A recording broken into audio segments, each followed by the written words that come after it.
Chapter 4 of carry S वो में ज्यादातर निक की सालगिरह, रूड, एस बॉटम का पस मंजर और एक बहुत अहम और डरावने सफर का जिक्र है जो कैरी और निक मिलकर करते हैं।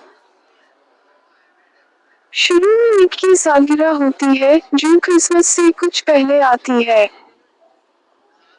आंटी लू उसे एक गर्म और अच्छा तोहफा देती है, लेदर ग्लव्स जिनके अंदर फ होता है ताकि वो सर्दी में गर्म रहे। मिस्टर एवंस उसे बाइबल देता है। निक शाइस्तगी से शुक्रिया अदा करता है, लेकिन वो इस तोहफे से खुश नहीं होता। इसके बजाय वो ग्लव्स पर ज्यादा खुशी जाहिर करता है। कैरी को मिस्टर एवंस के लिए थोड़ा अफसोस होता है क्योंकि निक इसके तोहफे की कद्र नहीं करता। बाद में कैरी निक को समझाती है कि मिस्टर एवंस ने शायद बाइबल को एक खास और अहम तोहफा समझा होगा। लेकिन निक साफ कहता है कि वो बाइबल नहीं चाहता था बल्कि एक नाइफ चाहता था जो वो दुकान से लेना चाहता था और खुफिया तौर पर उम्मीद लगाकर बैठा था। इससे पता चलता है कि बड़े लोग क्या सोचते हैं और बच्चे क्या चाहते हैं, दोनों में फर्क होता है।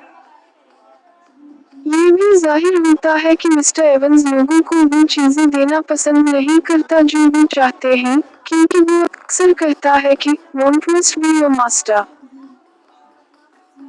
फिर बात क्रिसमस की तरफ चली जाती है। मिस्टर एवंस कहता है कि वो क्रिसमस डिनर के लिए एक गूज लाएगा जो इसकी बड़ी बहन की तरफ से आएगा। आंटी लू बताती है कि इसकी बहन जिसका नाम डायलस है, रूड, एस बॉटम में रहती है और बहुत बीमार है। वो ये भी बताती है कि मिस्टर एवंस अपनी बहन से खुश नहीं है क्योंकि इस ने एक इंग्लिश वाइन ओनर से शादी की थी जिसे वो नापसंद करता है।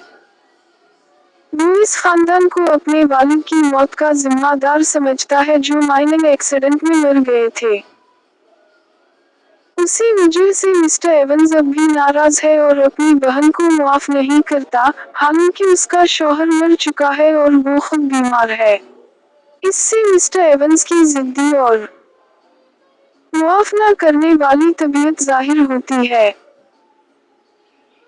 आंटी लू रूड, एस बॉटम और उसके करीब रूड, एस रूम के बारे में भी बताती है। ये एक तारीख और पुरस्कार जगह है जहाँ पुराने ट्रीज हैं। लोग समझते हैं कि ये जगह किसी पुरानी मजहबी ताकत और अजीब चीजों से जुड़ी हुई है। आंटी लू कहती है कि वो वहाँ अकेले जाने से डरती है, खासतौर पर रात में, लेकिन वो मिस्टर एवंस के सामने ये बात नहीं मानती क्योंकि वो ऐसी बातों पर यकीन नहीं करता। कैरी इन बातों से दिलचस्पी लेती है और बहादुरी से कहती है कि वो किसी चीज से नहीं डरती, हालांकि निक वाज़ेह तौर पर डरा हुआ होता है।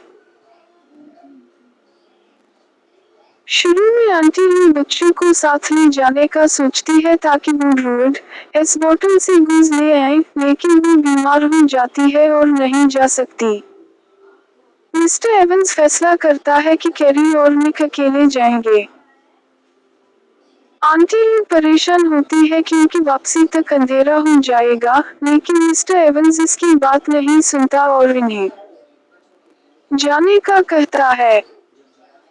इसे लगता है कि आंटी लू ने बच्चों को डरावनी बातें बताई हैं, लेकिन कैरी फौरन इनकार कर देती है ताकि इसे बचा सके।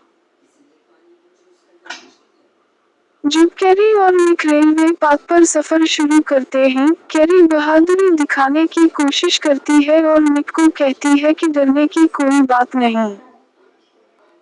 लेकिन जैसे जैसे वो रोड, एस रूम के करीब पहुंचते हैं, माहौल तारीख, खामोश और खौफनाक हो जाता है।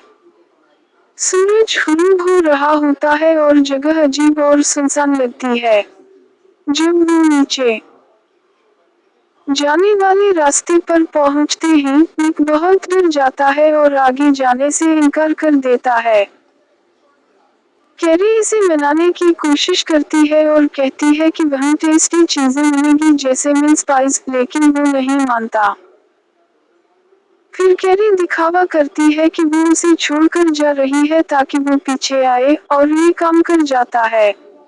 निक रोते हुए इसके पीछे भागता है और कहता है कि इसे अकेला ना छोड़े। जैसे जैसे वो अंदर जाते हैं, जगह और भी डरावनी हो जाती है। दरख्त घने होते हैं और आईवी से ढके होते हैं, जिनसे अजीब आवाजें आती हैं। अब कैरी भी डरने लगती है, हालांकि वो पहले बहादुरी दिखा रही थी। इसे लगता है कि आसपास कोई अजीब और अनजान चीज है जिसे वो समझ नहीं सकती। वो उसे एक पुरानी, बड़ी और नामालूम चीज कहती है, जो घूस्ट नहीं बल्कि उससे भी ज्यादा पुरस्कार है।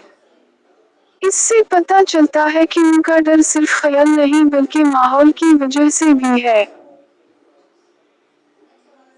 अचानक कैरी को एक अजीब आवाज सुनाई देती है, जैसे कोई आहिस्ता सरगोशी हो या सांस लेने की आवाज हो, जैसे जमीन खुद सांस ले रही हो।